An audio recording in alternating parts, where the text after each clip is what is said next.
tell me how you escaped. How did you finally get out? Well, I can't say anything because the people that are still back home, you know, we don't.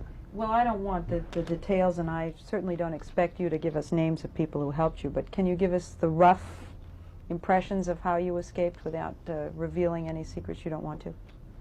Well, can you tell us what countries you were taken to? Yeah, we went to Nairobi, and then on to Sweden and Germany. We stayed in Germany, Frankfurt, so that immigration we had our paperwork processed to enter the United States and Germany. Was it sort of all done by an underground network of some kind? No, the Council of Churches sponsored us, and they were really enormous help in getting us to the United States. And you know, it's through their help and that we finally got to get here. Also, some very close friends of ours in Sweden helped us a lot, individuals. And when we got there, you know, they showed us a lot of love and that people really cared about us. And it was really nice once we got out, you know, of all the nice people we've met on the way. Tell me about the emotional feeling of being out from under that terrible pressure and fear that you must have been living for the past few years.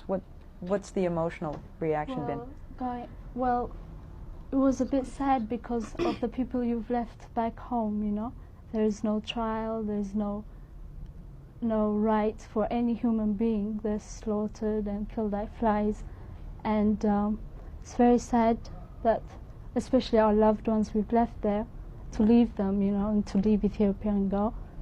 But we're very happy and relieved that we are safe and we have our little brothers and sisters and we can take care of each other with all the possibilities open to us, you know, especially coming to this country in the United States and knowing that we are going to be free people, normal people, and that there are some people also who care about humans and will give us all the opportunities and rights as any individuals. I think that means the biggest thing to us right now after our terrible experience we've had at home. Merit, did you want to say something? Yeah, exactly the same thing. I feel really relieved because now we have a chance to live, you know, a normal life. Did you have any particularly bad experience, Merit?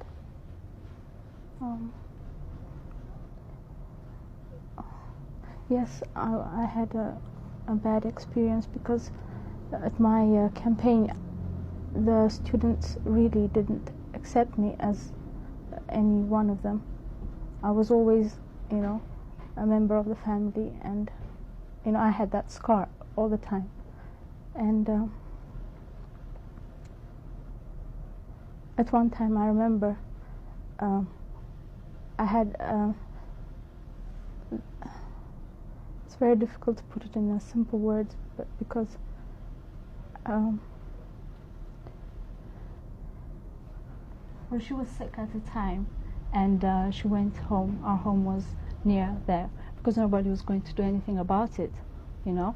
So she went to have some treatment, and well, after that, she had to go and report back, and she was punished for about two weeks, you know, because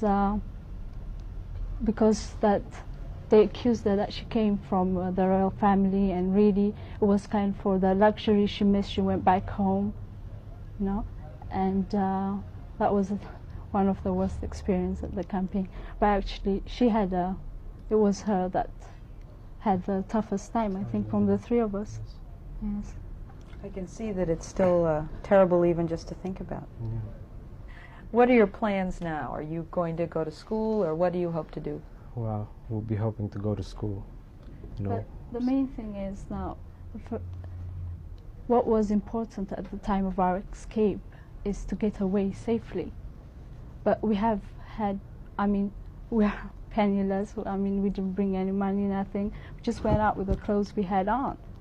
Now, you see, from here on, we came to America knowing that we'll have opportunities, that we'll be free, and we have made no plans for the future. But what we would like to do is, I'll be going to college, my brothers will be going to school, and some of us to high school. But and we hope to be together, all of us, like we were always. But we have to work very hard on that, because no previous arrangements have been done. All this is, you know, step by step. First, let's get to America, and then, you know, we'll see what opportunities we have and what we can work on, and then from there on, we do whatever is open to us. Are any American officials helping you? Have you had any contact with the State Department? No, not yet, no. Do you know where you want to go to school, Samson? Well, not right now. I just want to know what sort of opportunities there are open for me before I jump into anything.